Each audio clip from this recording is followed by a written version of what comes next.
un documental anda dando vueltas que es para el cierre de este año, que es sobre el Mundial de 1978, basado en un libro, si no me equivoco. Augusto va a contarlo mejor, y con una importante producción e investigación periodística que, bueno, muestra ese Mundial que fue tan significativo, ¿no? para la historia argentina. Augusto.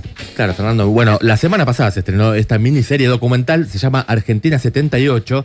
Es una producción de 4 episodios en la plataforma Disney+, que se basa en gran medida en un libro que es, como vos mencionabas, 78, una historia oral del Mundial, del periodista Matías Bauzo, ¿no?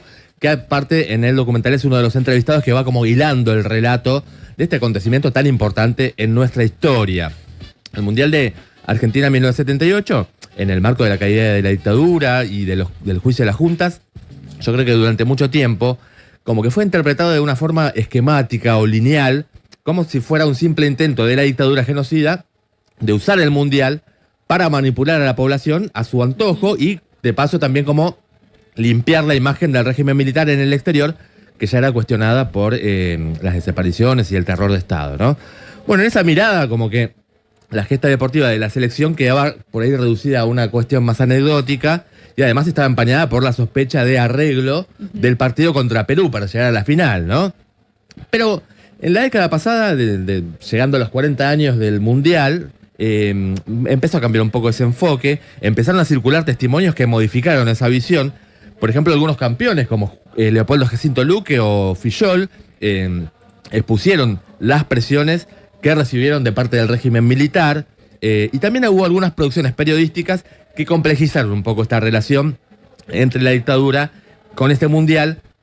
Creo que la más completa es justamente este libro que mencionábamos de Matías Bauzo, ¿no?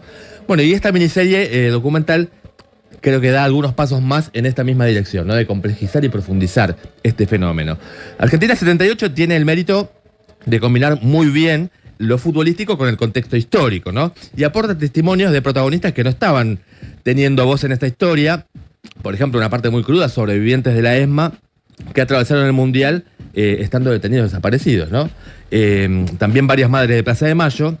Desde el punto de vista periodístico, por ahí lo destacable y lo sorpresivo fue que lograron entrevistar a Mario Firmenich, ¿no? Uno de los líderes principales de Montoneros. Eso es algo que medio que es sorpresivo, porque no es alguien que da... No nada, ni claro. entrevistas, nada.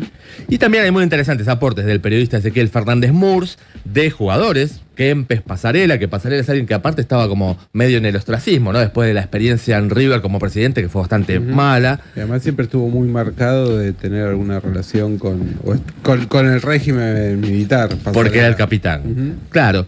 Y bueno, también el técnico de aquella selección campeona, César Luis Menotti, habla, entre varios otros. Pero algunos de los elementos novedosos que surgen, me parece que vienen de la mano de voces de exjugadores de la selección de Perú, por ejemplo, ¿no? El famoso partido de las sospechas porque terminó 6-0, cuando Argentina necesitaba una goleada para llegar a la final. Claro. Bueno, también hay exfutbolistas de Holanda, ¿no? Que disputó la final con Argentina, y periodistas extranjeros, sobre todo también holandeses, que no solamente cubrieron el evento en lo deportivo, sino que también fueron los primeros en darle gran visibilidad a las madres de Plaza de Mayo. Eso se ve bien en las imágenes de archivo, y a esta situación de terrorismo de Estado que la dictadura negaba, ¿no? Eso escuché de comentarios del documental, que está muy bien reflejado esa tarea difícil que tenían cronistas internacionales de venir a un país bajo una dictadura fascista prácticamente, con la doble tarea, ¿no? Cubrir el Mundial y a la vez tratar de filtrar lo más que pueda de lo que estaba pasando en el país. Además con los medios de ese momento, ¿no? Pensemos, porque claro, si hoy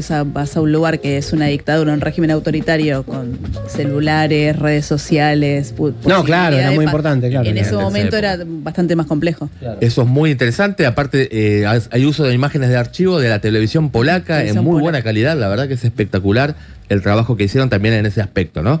Es muy recomendable este documental, porque además, sin desdeñar lo evidente de que la dictadura efectivamente intentó usar el Mundial como escenario para legitimarse, bueno, también pone el foco, por ejemplo, en las internas entre Videla y Macera, también en la contradicción de querer tapar la situación, pero a la vez digamos, atraer la atención internacional con el Mundial, lo que permitió lo que decíamos recién, la denuncia de madres y familiares desaparecidos que se amplificara internacionalmente, ¿no? Bueno, la escuchaba Miriam Lewin. Miriam Lewin, que es una de las entrevistadas. Testimoniantes. Esto tiene que ver con el Mundial y no con el Mundial, pero que y lo ha contado en otras partes, pero no deja de ser impresionante, que Masera iba a dialogar con ellos, se le decían que ellos eran la mente más detenidos en la ESMA, eran de las personas mejores de su generación y que lamentablemente ahora se encontraban en este lugar que estaban, pero que en el futuro podían llegar a confluir en el proyecto político que tenía Masera, ¿no? Sí. Pero bueno, algo con todo vinculado al documental. Es muy impactante todo eso y se ve, claro, esa complejidad tan profunda, claro, el proyecto político de Masera, su diferencia, por eso la cuestión del Mundial, bueno, realmente es imperdible. Y además me parece que tiene una forma muy correcta de encarar hechos como esto de la sospecha del arreglo del partido con Perú, ¿no? Porque se barajan todos los elementos que contradicen esa teoría y después como que sin sentenciar nada dejan librado a uno como espectador el trabajo de sacar alguna conclusión. Eso me pareció realmente algo muy bueno como lo manejaron. También se revaloriza en su justa medida la importancia deportiva de aquel primer campeonato del mundo conquistado por Argentina en 1978, justamente con esto de hacer el relato también de lo deportivo y de la epopeya, ¿no? De cómo fue desarrollándose el Mundial. Se tocan varios aspectos poco conocidos, como por ejemplo la política que debatió Montoneros entre o boicotear el Mundial o utilizarlo como escenario para acciones de propaganda, eso es algo que yo por lo menos no conocía, las críticas de algunos sectores del propio régimen a la realización del Mundial por el gasto que implicaba, que eso también fue algo que estuvo, cómo los festejos también, por ejemplo, rompen espontáneamente el estado de sitio. Recordemos una dictadura, claro. El estado de sitio. No podías estar de más de 2 personas. Y lo más interesante me parece que es ver cómo los militares medio que compraron su propia película y no salió como ellos pensaban, porque uno de los realizadores de la serie entrevistaron en el podcast Matar está mal de Fiorella Sargenti y Santiago Calori, me lo recomendó Celeste que lo escuchara. El mejor podcast de True Crime argentino. Muy bueno.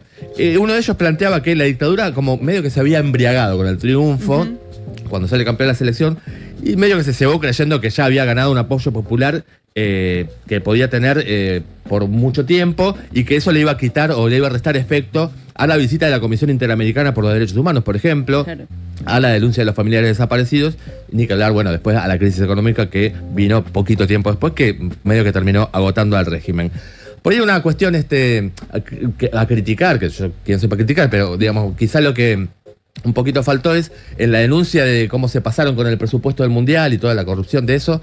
Por ahí Dante Panzeri, que fue un periodista que hizo eje en esa cuestión, no está mencionado. Sin embargo, Matías Bauso tiene todo un libro que ha editado obra de Panzeri, así que bueno, no es que no lo hayan. Evidentemente, bueno, tienen que acotar el material.